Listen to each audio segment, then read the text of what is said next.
ரொம்பவே சூப்பரான எபிசோட் வந்திருக்குன்னே சொல்லலாம். மிஸ் பண்ணாம ஃபுல் வீடியோவும் கேளுங்க. இந்த வீடியோ பிடிச்சிருந்துச்சுன்னா லைக் பண்ணிட்டு நம்ம சேனல் கண்டினியூவாக ஆதரவு வந்து தாங்க. ஐலி வந்து, "அண்ணி நான் பேசுகிறேன் அண்ணி. நான் பேசி எல்லாத்தையும் வந்து திசை திருப்புறேன். நீ என்ன செய்ய போகிற?" அப்படின்னு சொல்லி கேட்குறாங்க. எனக்கு என்ன செய்யணும்னு நல்லாவே தெரியும்னு சொல்லிட்டு கேமரா முன்னாடி ஐலி வந்து மாதம் வந்து உட்காடுறாங்க. ஒரே ஒரு விஷயம் நான் உங்கள் எல்லாருக்கும் கிறிஸ்டல் கிளியராக சொல்கிறதுக்காக தான் இங்கே வந்திருக்கேன். என்னடா இவன் மாட்டுக்கு திடீர்னு உட்காந்துக்கிட்டு என்னென்னமோ வந்து பேசிகிட்டு இருக்கான்னு நினைக்கிறீங்களா? அப்படியெல்லாம் ஒன்றும் இல்லை. எங்கள் குடும்பத்து மேலே ஒருத்தவங்க மிகப்பெரிய ஒரு விஷயத்தை வந்து சொல்லியிருக்காங்க. பேர் கூட சொல்ல மாட்டேங்கிறேன்னு நினைக்காதீங்க. அந்த அளவுக்கு கூட அவங்க ஒருத்து கிடையாது. அந்த நாள் அதுவுமா எங்கள் மாமா உள்ளூர்லேயே இல்லை, வெளியூரில், அதுவும் அமெரிக்காவில் வந்து இருந்திருக்காப்புல.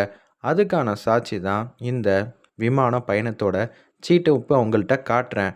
செப்டம்பர் 17ஆம் தேதி அன்னைக்கு எங்கள் மாமா இந்த ஊர்லேயே இல்லை. அப்படி இருக்கும்போது செப்டம்பர் 18ஆம் தேதி எப்படி அவங்க இங்கே இருப்பாங்க? எல்லாம் யோசிச்சு பாருங்கள் மக்களே. அது மட்டும் இல்லாமல் எங்கள் மாமா ரிட்டர்ன் வந்த பயணச்சீட்டையும் இப்போ நான் உங்ககிட்ட காட்ட போகிறேன்னு சொல்லிட்டு செப்டம்பர் 25 தான் வந்திருக்காங்க. பாருங்கள், நல்லா ஜூம் பண்ணி காட்டுங்கங்கிற மாதிரி சொன்னோன்னே எல்லாத்தையும் வந்து நிரூபிக்கிறாங்க அந்த இடத்துல. சரி, இதெல்லாம் ஒரு பக்கத்தில் வந்து இருக்கட்டும். இப்போ இதுக்கேற்ற மாதிரி நான் இன்னொரு விஷயமும் வந்து காட்ட போகிறேன். அதாவது எங்கள் மாமா மேலே ஒரு விஷயத்த வந்து சொன்னாங்களே, இந்த ஃபோட்டோவை முதல்ல பாருங்க அப்படின்னு சொன்னோன்னே செம்மையாக வீட்டில் இருக்கிறவங்க எல்லாரும் வந்து கோவப்படுறாங்க. எதுக்காக இப்படியெல்லாம் வந்து பண்ணுறாங்கன்னு பொம்மி கூட மனசில் வந்து தப்பாக தான் நினச்சிக்கிட்டு இருக்காங்க. அப்பன்னு பார்த்து நான் இவங்க 2 பேர் ஃபோட்டோவையும் பார்க்க சொல்லலை மக்களே. பக்கத்தில் வந்து சார்ஜ் போட்டிருக்காங்க. அதுவும் ஸ்மார்ட் ஃபோன். அதுவும் இவங்க சொன்ன காலம் 96. அப்படி இருக்கிற சூழ்நிலையில் அப்பன்னு பார்த்து எப்படி இது எல்லாம் அட்வான்ஸ்டாக இருக்குது? இது எல்லாம் சும்மா போலி தான். இதுக்கான ஆதாரமும் நாங்கள் கூடிய சீக்கிரமும் வந்து நிரூபிக்க போகிறோம். என்னடா உங்களை எல்லாரையும் இப்படியெல்லாம் குழப்பம் பண்ணுறாங்கன்னு சொல்லிட்டு தான் நீங்கள்லாம் கன்ஃபியூஸ் ஆவீங்கன்னு தான் நான் இந்த இடத்துல வந்து இது எல்லாத்தையும் சொல்லி நிரூபித்தேன். இது மட்டும் பத்தாது, நான் சொல்ல வைக்க வேண்டியவங்களை கண்டிப்பாக வந்து சொல்ல வைக்கிறேன்னு சொல்லிட்டு அப்படியே அயலி மாட்டுக்கு வெளியில் வராங்க. செம்மையாக வந்து இந்திரா வந்து பாராட்டுறாங்க. சூப்பர் அயலி, என் கண்ணில் கூட இதெல்லாம் வந்து படவே இல்லை. நீங்கள் சூப்பராக வந்து பேசியிருக்கீங்க. கொஞ்சம் கூட பாட்டம் இல்லாமல் பேசியிருக்கீங்களே, எப்படி இதெல்லாம்? அண்ணி நான் வந்து பாடம் சொல்லி தரவங்க எல்லாருக்கும். அப்படி இருக்கிற சூழ்நிலையில் என் கண்ணில் தப்பு மட்டும்தான் வந்து திருத்தி திருத்தி எல்லாமே வந்து நான் மார்க் போடுவேனா? அப்படி இருக்கும்போது இதெல்லாம் என் கண்ணில் வந்து நல்லாவே வந்து படுங்கிற மாதிரி யோசிச்சுட்டு பதில் சொல்கிறாங்க. செம்மையாக வந்து பேசியிருக்காளே ரித்திகா, இதெல்லாம் உனக்கு தெரியலையா? எனக்கு தெரியலையே. என் அக்காவுக்கு தெரியுதுன்னா அது அவளோட பிரச்சனை, என் பிரச்சனை இல்லைங்கிற மாதிரி சொன்னோன்னே செல்வராணி கண்டினியூஸாக வந்து திட்டுறாங்க நம்ம ரித்திகாவை. அப்பன்னு பார்த்து நம்ம சிவா அதிரடியாக அவங்கள வந்து கூட்டிகிட்டு வந்துடுறாங்க. மரியாதையாக இப்போ நீங்களே வந்து சொல்லுங்கள், இது எல்லாத்தையும் நாங்கள் வந்து நிரூபித்தாச்சு. போயும் போயும் யாரோ ஒருத்தவங்க சொல்கிறாங்கங்கிறதுக்காக இவ்வளோ பெரிய விஷயத்த வந்து சொல்கிறியே, நியாயமாக இருக்கா? அப்படின்னு சொல்லி அந்த இடத்துல வந்து கேட்குறாங்க. ஏமா இந்த வயசுக்கு மேலே எனக்கு ஏமா இவ்வளோ பெரிய கஷ்டத்தை வந்து ஏற்படுத்துகிற? வெளியில் என்னால் நிம்மதியாக போக முடியுமா? உனக்கும் எனக்கும் என்னதான் சம்மந்தம்? ஏதாவது 1% இருக்கா? உன்னை நான் இப்போ தான் பார்க்குறேன். இதில் நீ வேற என்னென்னமோ வந்து சொல்லி வச்சிருக்க. மாமா இவங்கக்கிட்ட எதுக்கு கெஞ்சணும்? அதானே, இவங்கக்கிட்ட எதுக்கு கெஞ்சணும்? அதெல்லாம் நான் பார்க்குறேன்னு சொல்லிட்டு செல்வராணி வந்து வேகமாக கிட்டக்க வராங்க. அப்பன்னு பார்த்து, இல்லைங்க, நான் ஒரு சில அழுத்தத்தில் இருந்தேன். அதனால தான் என்னால் அவங்களுக்கு சாதகமாக வந்து பேசுகிற மாதிரி ஆகிப்போச்சு. மன்னிச்சிடுங்க. அந்த ஒரு ஆள் யார்? வர்மா தானே? அப்படின்னு சொல்லும்போது, ஆமாங்க, எனக்கு வேறு வழி இல்லாமல் போயிடுச்சு. இப்போ நான் உங்களுக்கு நன்றி கடன் பட்டிருக்கேன். தயவு செஞ்சு இப்போ நான் எல்லாத்தையும் வந்து சொல்கிறேங்கிற மாதிரி அந்த இடத்துல வந்து பேசுகிறாங்க.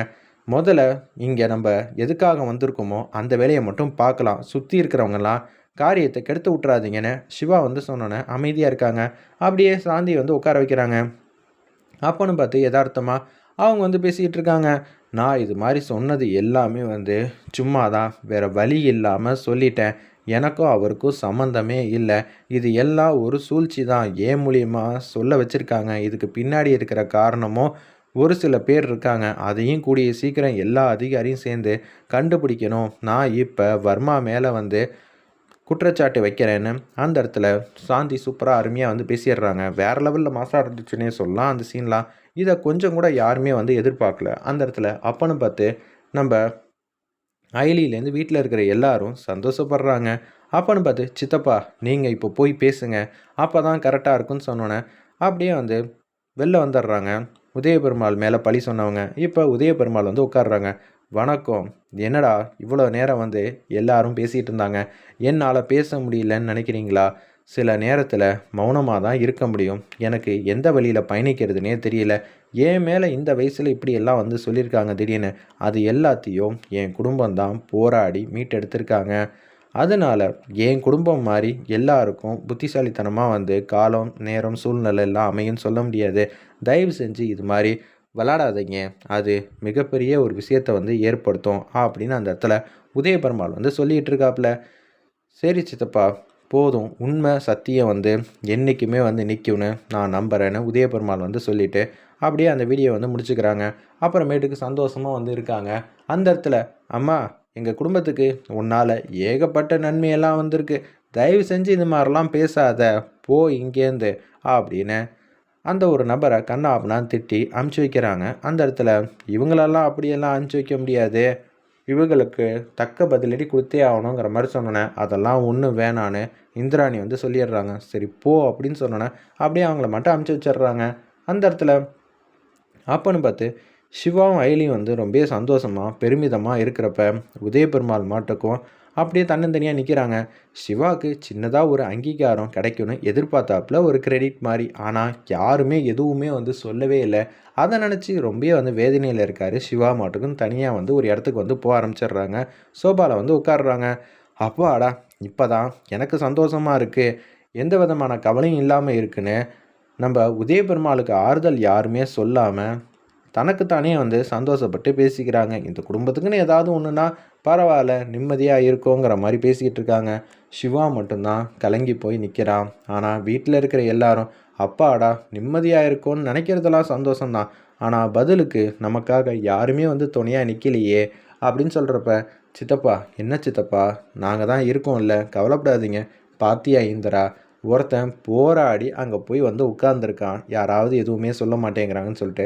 ஆனால் இவங்கெல்லாம் பார்த்தியா என்னென்னமோ வந்து கணக்கெல்லாம் போட்டுக்கிட்டு இருக்காங்க. நான் என்ன சொல்கிறதுனே தெரியலன்னு உதயபெருமாள் வந்து சொல்கிறாப்புல.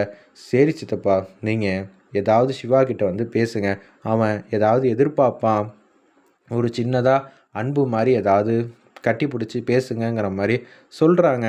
ரொம்ப பாவம் சித்தப்பா, உங்களுக்காக அவன் ரொம்ப வந்து போராடி இருக்கான் அப்படின்னு சொன்னோன்னே, கண்டிப்பாம்மா, நான் கொடுக்க வேண்டிய அன்பு கொடுத்து தான் தீருவேன்னு சொல்லிட்டு அப்படியே அவங்க போய் உட்காடுறாங்க. உட்கார்ந்த உடனே சிவா வந்து பக்கத்தில் வந்து உட்காந்துட்டு இருக்காப்புல.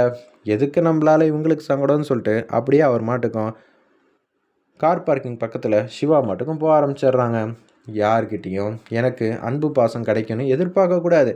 கிடைக்காத விஷயத்துக்கு நம்ம ஆசைப்படக்கூடாது. போன வாட்டியே என்ன சொன்னார், உன்னை பார்த்தாலே எனக்கு பிடிக்கலன்னு சொல்லியிருக்காப்புல. ஆனால் பதிலுக்கு நான் அப்படியெல்லாம் அவர் மேலே கோவத்தைப்படுத்த முடியுமா? என்னை பார்த்தியா, நீ இப்படியெல்லாம் வந்து நல்லா இருக்கன்னா அதுக்கு காரணம் நான் தானே சொல்ல முடியுமா? நான் எப்போதும் என் கடமையில் கண்ணும் கருத்துமாக இருப்பேங்கிற மாதிரி சொல்லிகிட்டு இருக்காங்க. அந்த இடத்துல அப்பன்னு பார்த்து உதயபெருமாள் சிவா முன்னாடி வந்து நிற்கிறாப்புல. வேறு லெவலில் மாசாக இருந்துச்சுன்னே சொல்லலாம் அந்த சீன்லாம். வெயிட் பண்ணி பார்ப்போம்.